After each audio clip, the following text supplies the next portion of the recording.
guys, another video, another day na naman. Kuha tayo ngayon ng sitaw. Ayan guys, yung mga sitaw na pinapalaki namin. So for the day guys, di muna tayo kukuha, tingnan muna natin sila. So mapapansin nyo, bata pa yung mga ilang bunga. Hindi pa sila pwedeng harvest kasi hahaba pa at tataba.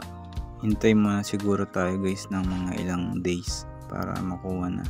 At yung iba kasi ginagawa namin binhi para sa susunod mayroon pa tayong itatanim na punla na sitaw. Kasi nga konti lang yung nakuwang binhi ni Papa. At ito lang yung mga napatubo niya guys. Dami na din to. The next day. Ito guys, ilang araw na yung lumipas. Medyo malalaki na yung mga bunga ng ating sitaw guys. Malalaki na at pwede nang harvestin. So karamihan sa pinakita ko nung last day, medyo bata pa, ngayon malalaki na. At yung malalaki pwede nang gawin binhi. Ayan, makikita nyo naman guys, matanda na sila. Tuyo na. At yan, malalaki na. Kaya samahan nyo ako guys na kumuha ng bunga. Ayan, gamit ang gunting.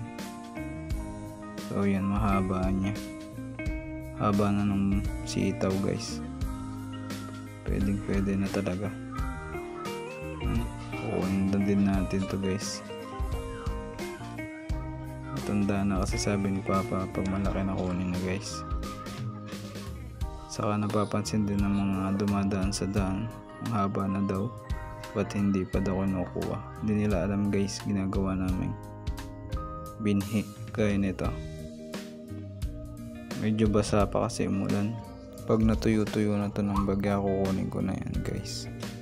So ngayon kukunin muna natin yung mga pwede ng harvestin na sitaw. Gaya nito guys.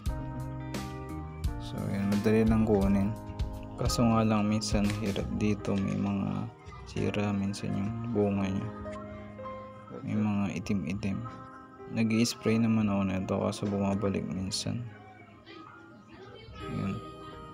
Pwede na din kunin yung iba. Ganda yan guys, masustansya din. So yan, yun yung ginagawa ko minsan kapag wala ang ginagawa sa eskwelahan. So yan, dami ng bunga guys, kaya kukunin natin yun. Diba, yung iba bata pa, di pa pwede talagang kunin. Pero yung ibang malalaki na, kukunin na natin yun syempre. Yan, dali lang harvestin guys. Mahirap lang dito yung didiligan mo siya ng pataba para tumaba at isprayan mo para maalis yung mga sira naninira sa bunga, kasi mahirap tanggalin yan. Pumapangit yung bunga kapag mayroong naninira. So yan, basic lang makuha yan guys. Munting lang katapat mo. Oh yan, luluglugan ko din yan syempre.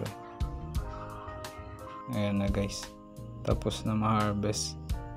So hope you enjoy this video.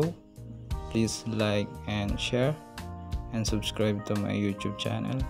Salamat po sa panonood at ingat, good health and peace out.